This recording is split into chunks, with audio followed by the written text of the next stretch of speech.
Hello students, मैं आचार्य वंदना और आज हम पढ़ने वाले हैं कक्षा 8वीं पार्ट 2 बस की यात्रा। इससे पहले हमने लाख की चूड़ियाँ पार्ट 1 डिस्कस किया था और आज हम पढ़ने वाले हैं पार्ट 2 बस की यात्रा।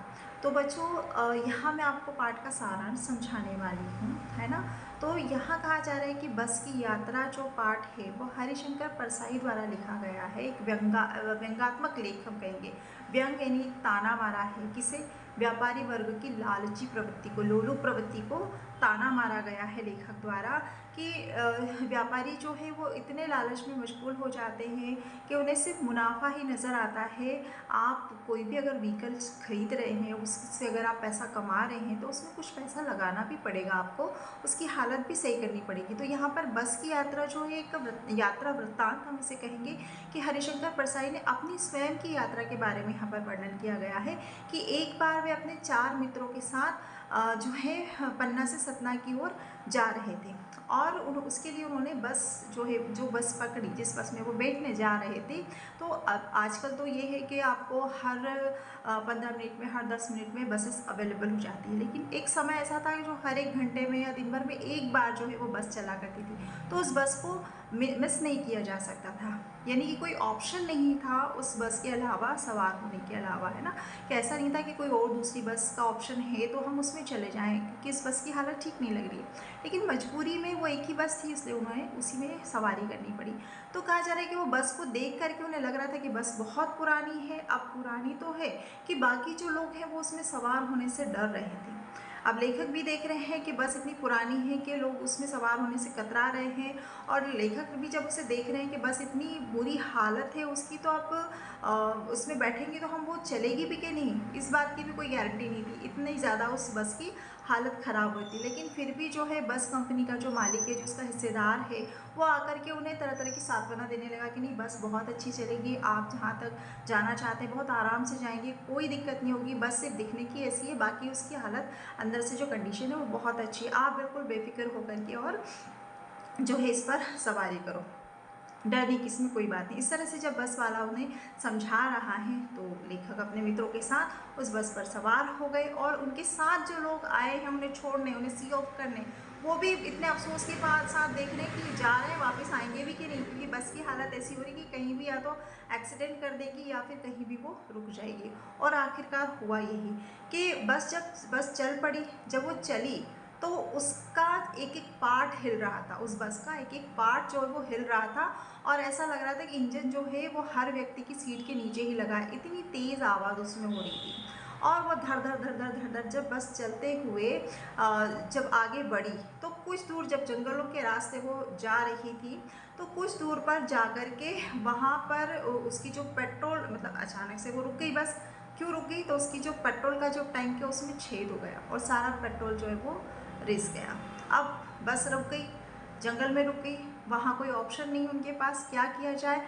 बड़ी मुश्किल से उस बस को फिर ठीक किया गया। अब ठीक किया गया उस बस को, और उसको ठीक करके और फिर बस जो है वो वापस से चला दी गई।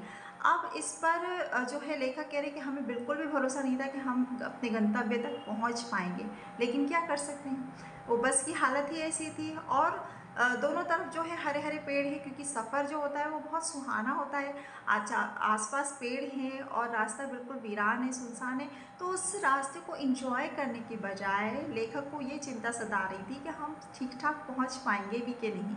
मतलब कि वो जो हरियाली भरे जो पेड़ है वो उन्हें दुश्मन नज़र आ रहे थे कि बस किसी भी पेड़ से टकराएगी और बस हमारा स्वाहा हो जाएगा। तो इस तरह से जब कोई झील आती तो उन्हें लगता कि अब बस अब गिरी तब गिरी इस झील में और हम सब जो है स्वर्ग सिधारने वाले हैं।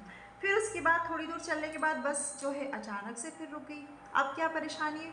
तो देखा कि ड्राइवर जो है वो अलग अलग तरीके से अपनाने लगा कि बस अभी ठीक हो जाएगी, बस थोड़ी सी दिक्कत है, 5 मिनट में बस शुरू हो जाएगी। और बड़े नम्रता पूर्वक जो है बस ने जवाब दे दिया कि अब मैं नहीं चलूँगी। तो बस जो है एक बूढ़ी महिला की तरह उन्हें नज़र आ रही थी, जो थक करके चल चल के जो थक गई है और वो कह रही है कि अब मुझसे नहीं चला जाएगा और अब मैं नहीं चलूँगी। तो इस तरह से लेखक जो है अपनी भाषा में यहाँ पर व्यक्त कर रहे हैं कि वो जो बस है एक बूढ़ी महिला की तरह प्रतीत हो रही है, जो बहुत दूर से चल के आ रही है, बहुत थक गई है और उसकी कैपेसिटी नहीं है इतनी कि अब वो आगे चल सके, और बस इस तरह से रुक गई। फिर जो बस का मालिक है और हिस्सेदार वगैरह जो है वो लोग आकर के और सबको सांत्वना देने लगते कि नहीं बस अभी चल पड़ेगी, आप निश्चिंत रहें। आगे चलकर देखा तो बस का टायर जो है वो फट गया और बस फिर रुक गई। अब बस का टायर फट गया, फिर उस बस को का दूसरा टायर लगाया गया, लेकिन वो भी नया या अच्छा टायर नहीं था, बस उधेड़ बुन किया हुआ अगेला पिछला आगे पीछे करके और उस टायर को चेंज कर दिया गया और फिर से बस चला दी गई। अब बस चल तो रही है, तो अब इस पर लेखक क्या करेंगे, है ना। जो बस का मालिक है, बस का हिस्सेदार जो है, वो लोग तरह तरह के लुभावन दिए जा रहे हैं, तरह तरह की सांत्वना दी जा रहे हैं सब यात्री को कि बस बस अभी चल जाएगी, कोई दिक्कत नहीं है। और बस की हालत ऐसी है कि अगर वो रास्ते से उसके आगे पीछे अगर कोई बस आती नज़र आ रही है तो ड्राइवर जो है उस बस को साइड में खड़ी कर लेता है और फिर जब वो बस निकल जाती है दूसरी, तब वो उसे फिर से चलाने लगता। तो इस तरह की कंडीशन देख करके जो लेखक हैं और उनके मित्र जो हैं, जब उन्होंने देखा कि इतनी मुश्किल से ये बस चल रही है, कभी उसका पेट्रोल टैंक में छेद हो रहा है, कभी उसकी जो उसका टायर फट रहा है, तो इस तरह से चीज़ें उनको स्पष्ट हो गई कि अब चिंता फिक्र करने से कुछ नहीं होगा।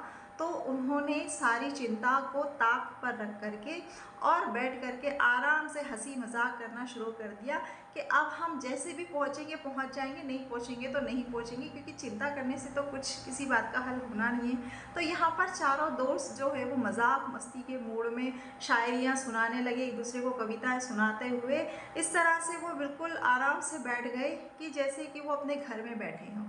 और इसी तरह से उनका सफ़र जो है वो तय हुआ और वो सकुशल पन्ना से सतना की ओर पहुँच गए। बहुत लेट पहुँचे मगर पहुँच गए। लेकिन तो ये पाठ जो बच्चों है, ये लिखने का तात्पर्य यही रहा है लेखक का कि व्यंग किया है उन्होंने व्यापारी वर्ग की लालची प्रवृत्ति को, कि व्यापारी वर्ग जो है वो इतना मशगूल हो जाता है कमाने में, इतना वो लालची हो जाता है कि अगर एक बस अगर उसने जो है ट्रैवल के लिए डाली है तो उस बस का उसे ख्याल रखना होगा। उस बस में यात्री जो है वो सब अपने अपने घर की जिम्मेदारियों को पूरी करने के लिए उस घर से बाहर जा रहे हैं और उस विश्वास के साथ वो उस बस में सफ़र कर रहे हैं। लेकिन यहाँ पर व्यापारी वर्ग को उनकी जान की कोई चिंता ही नहीं है।